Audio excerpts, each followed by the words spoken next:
Hey everybody, ho ho ho, welcome to the I'm Not Crazy Christmas season. And also just welcome back. Cameron here with my Nicole. Co-host. Nicole. I said coast.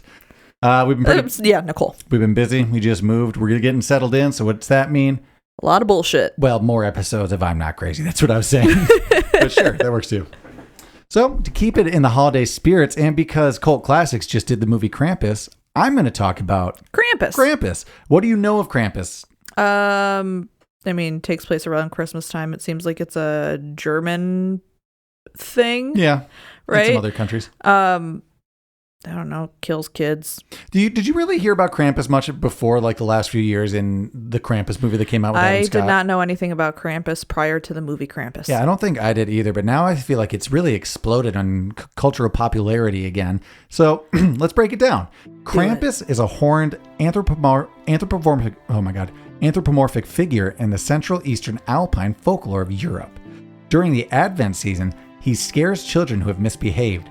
Assisting St. Nicholas or Santa Claus, the pair visit children on the night of December 5th, with Santa rewarding the well-behaved children with modest gifts such as oranges, dried fruit, walnuts, chocolate, things you don't want. While the badly behaved ones receive punishment from Krampus, commonly with birch rods. So he whips you. He whips you with a stick. I think I'd rather get coal. Yeah, me too. I don't want to get whipped with anything. Krampus can also make children disappear, stuffed into Krampus's sack and hauled off to his lair to be tortured or eaten. So, there's that. Krampus appears in the folklore of Austria, Bavaria, Croatia, the Czech Republic, Hungary, Northern Italy, autonomous province of Trento, Slovakia, and Slovenia. So not just Germany. Okay. Although it does obviously have the strong German ties and roots. So the appearance, how would you describe him? I think we all kind of know the hooves and the horns, right? Yeah, the hooves, the horns, a very large, massive... Dong. Yeah, sure. Is that what you're going to say? Not even close. He just looks like a very large, I'm going based off the movie, like he's just a very large, hoofed creature, essentially. Yeah, kind of. So what does he look like? The way Krampus is portrayed has changed drastically over the past century. The earliest depictions of him come from the late 19th and early 20th centuries, and they look quite a bit different from the depictions today. Was he a human? A little bit anthropomorphic. Okay. In all of the late 19th and early 20th centuries depictions of Krampus, there are 8 features that stand out in nearly every depiction. So these are the common traits that he almost always has. The horn and the hooves. He has an insanely long tongue, which dangles out of his mouth, lolling uncontrollably. You're going to say insanely long dong. Dong, that's right. You might. We did get a little bit of that in the Krampus movie. His tongue does come out and lick someone at one point. It's not lolling behind him, but he does have a long tongue. He has long pointed horns extending from his forehead. Okay. He has long claws. He has cloven hooves. Mm-hmm. He is usually completely black except for his tongue, which is red. Cool. He has a long tail. Mm-hmm. He is bound in chains. Great. And he carries either a bundle of birch sticks or a birch rod for beating children with. He just carries one. What? Rod? Yep. Or a bundle of rods for whipping. So most of what you find about the origins of Krampus online are that he has pre-Germanic paganism roots. So his name originates with the German Krampen, which means claw. And tradition has it that he is the son of the Norse god of the underworld Hel, or Heel, I don't know, during the 12th century. The Catholic Church attempted to banish Krampus celebrations because of his resemblance to the devil. So that's what you'll mostly find online about Krampus's origins. It's always like, it came from paganism. It was another deity. We already said it was the son of Heel, Nordic god. Mm-hmm. But I've also found a bunch of people saying that's bullshit and that was a pseudo-history. So now I'm actually going to break... A pseudo-history? I'm going to break this down, but fake news apparently on this one maybe, where... Well, let me go into this. Go. So... Krampus is not mentioned in any ancient Germanic source at all, and Old Norse was never spoken in Austria or southern Germany. So why do people keep claiming that Krampus comes from the Norse paganism? Okay. The idea that Krampus is of ancient pagan origin goes back at least as far as 1958. Oh, that's recent. Yeah. In March of that year, the folklorist Maurice Bruce published an article titled "The Krampus in Styria," maybe in Syria, that might be a typo, in the Folklore Journal, where he declared observing Krampus, though without citing any sources. Quote, Great. There seems to be little doubt as to the true identity, for in no other form is the full regalia of the horned god of the witches so well preserved. The birch, apart from its phallic significance, dong, may have a connection with the initiation rites of certain witch covens, rites which entailed binding and scourging as a form of mock death. The chains could have been introduced in a Christian attempt to bind the devil, but again, they could be a remnant of pagan initiation rites. So this is some guy from 58 just saying that without really looking into it too much, it seems. Great. So although everything Bruce cites is incorrect, there's no evidence for anyone believing in the horned god of witches prior to the 12th century. The idea of the horned god is part of the so-called witch cult hypothesis, a hypothesis that was popularized by the English writer Margaret Murray, who published her book, The Witch Cult in Western Europe in 1921. So these are all kind of modern origin ideas of where Krampus came from. Weird, huh? Did you think that people would have a better idea and it goes back further? Yeah. I also could just be finding cult gibberish on the internet, though. Well, that's why you said 1958, and then what was the other one? 1920. 21, yeah. Yeah. The 1958 was basing his research off this person in 1921. Interesting. Murray argued that the witch trials during the early modern period were not the result of superstition and mass hysteria like most historians, but it was actually an orchestrated effort by Christian clergy to suppress the surviving pre-Christian pagan cult that worshipped a male deity with horns, whom Christianity mistook for the devil. So they're saying the witch hunters were an organized thing of the clergy in order to stamp out paganism and just kind of make Catholicism the main thing, because their god looked like their version of the devil and it was too confusing. So that's what so basically Murray's hypothesis rests on the selective interpretation of testimonies that were extracted from people accused of witchcraft by interrogators, often under torture. She takes these testimonies at face value when they support her hypothesis, but reject them when they do not. Isn't that how it always works? Hopefully not, but that's how it does. So Krampus does not have a great resemblance to anything in paganism, but he does look very similar to features in the Christian devil, as he was portrayed during the Middle Ages. The tongue, long pointed horns, claws, cloven feet are all standard elements for how the devil was portrayed in medieval times. The tongue? I guess so, yeah. Back in the day. Just the long red tongue. And often covered in fur. He was completely black and furry. So it seems that Krampus was a portrayal of Satan, but not as we know him today. Satan wasn't the all-powerful figure who tempts people into sin. In the Middle Ages, Satan was often portrayed in mystery plays as a hopeless, incompetent villain who provided comic relief and who always ended up getting chained up and thrown into hell. So he was kind of just like a jester at these times, like I'm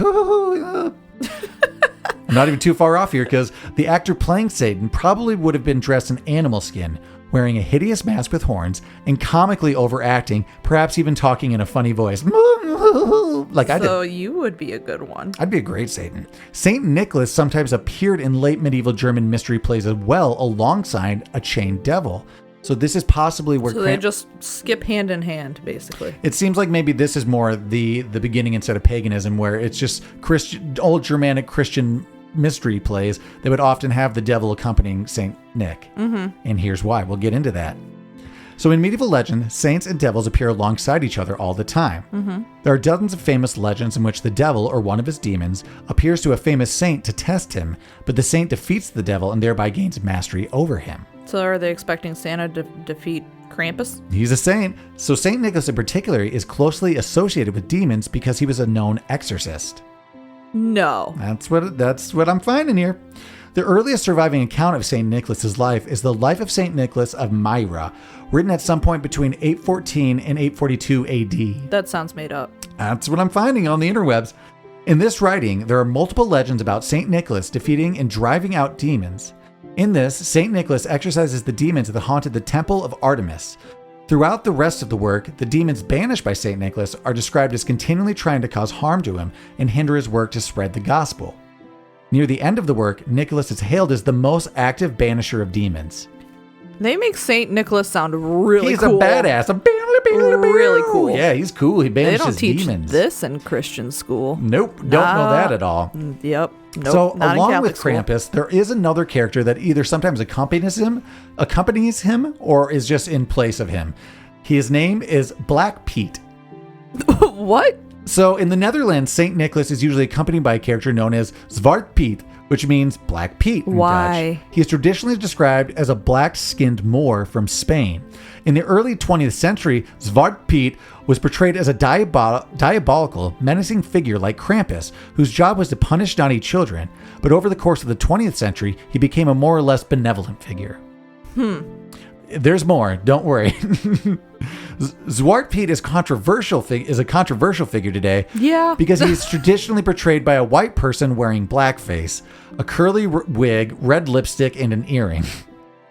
Stop it. No. And I have heard this over the years of this figure being controversial and the problem. So this is obviously problematic. Yeah. So in recent years, there's been a movement to replace Zwart Piet with Rooiget Piet, which means Sooty Piet. So Sooty Piet is like Black Pete, only without the blackface, curly wig, lipstick, and earring. So what, he's covered in soot? Yep. Instead, individuals are portraying wearing makeup that only make themselves look like soot while retaining their natural skin tone. So he's just a dirty guy. Yep. He comes down your chimney with you, with Santa. That's why he's Sooty Pete. Other people in the Netherlands have tried to change the color of the makeup to gold, so they're gold facing themselves. But a bit of a problematic character, this guy. Yeah. So let's get back on here now to Krampus, but that's just another character who you sometimes see also popping up. Dirty Pete. Oh, let me a little more history here for you, though. So like Krampus, Zwart Piet seems to be ultimately derived from medieval and early modern portrayals of Satan. In late medieval and early modern folklore. So basically everything's tying back to Satan. It seems like the devil, not pagan. It seems like Christianity and them just trying to stamp it out, and it's surviving still somehow. Yeah. In folklore now. Mm-hmm. In late medieval and early modern folklore, the devil was often described as a black man. These were mostly taken from testimony from accused witches. And while witch testimony shouldn't be taken for real events, they do reveal the ideas that were in circulation of the devil's appearance at the time. I mean, when you're saying it out loud, it doesn't sound great. Doesn't sound good.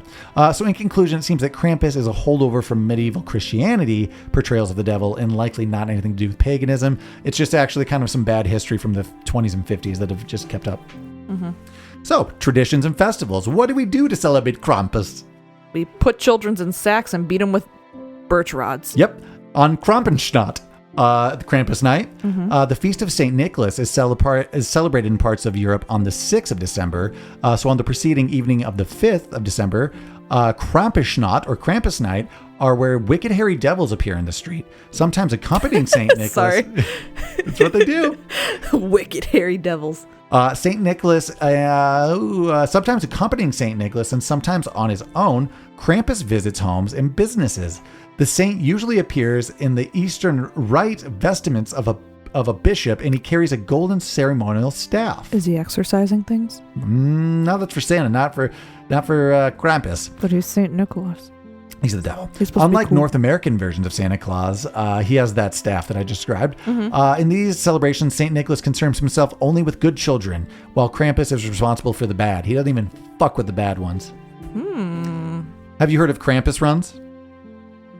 Are these people who dress up like Krampus and then just run? Yeah, it's like a marathon. Have you heard of Santa runs where it's like usually bar hops and people just get really drunk? And from what I understand, most people who don't do it find them obnoxious because it's just overly drunk. So people dress like Krampus and behave very naughty. Yes and no. They go two ways. Either they're good. It's regional. If some places really believe in the whipping of birch rods in their festivities, while other people just throw a parade. So they. Okay, go ahead. No, were you question? No, I was just going to say they beat people with birch rods. Some places in Europe do, yeah. Krampus runs. In this activity, which often involves alcohol, people dressed as the creature parade through streets, scaring spectators and sometimes chasing them. Or whipping them with birch sticks. Great. These are similar to the Santa runs where people are too enthusiastic and get super drunk. So in Munich, just to give you an idea, though, of what these can look like, a parade of Krampus from groups all over Europe, more than 300 people dressed as Krampus parade through the main plaza for spectators. Older kids will receive high fives and fist bumps from Krampus, while, younger children are usually terrified because these are fucking people in monster costumes around Christmas, Yeah. But they're encouraged by parents to go and, bump Santa. In years past, spectators could be expected to get a bruise from a whack of a birch stick bundle, but that's gone to the wayside. Today, some alpine communities are known for having aggressive Krampuslofts. where Krampus runs. So in some of those alpine mountain towns, you can get hit with the stick still. Okay. Krampuskarten. Europeans have been exchanging greeting cards featuring Krampus since the 19th century, sometimes introduced with Grub von Krampus, greetings from Krampus. The cards usually have humorous rhymes and poems, and I've seen a bunch of these. Usually it's like Santa like facing off to, well, like a Santa and a Krampus on it, kind of thing. Yeah. But Krampus is often featured looming or menacing over children. He's also shown as having one human foot and one cloven hoof. In some, Krampus has sexual overtones. I don't know if that means he's being sexually aggressive or if he's just, kind of saucy. Gross. Yeah. He's pictured pursuing buxom women in a lot of them.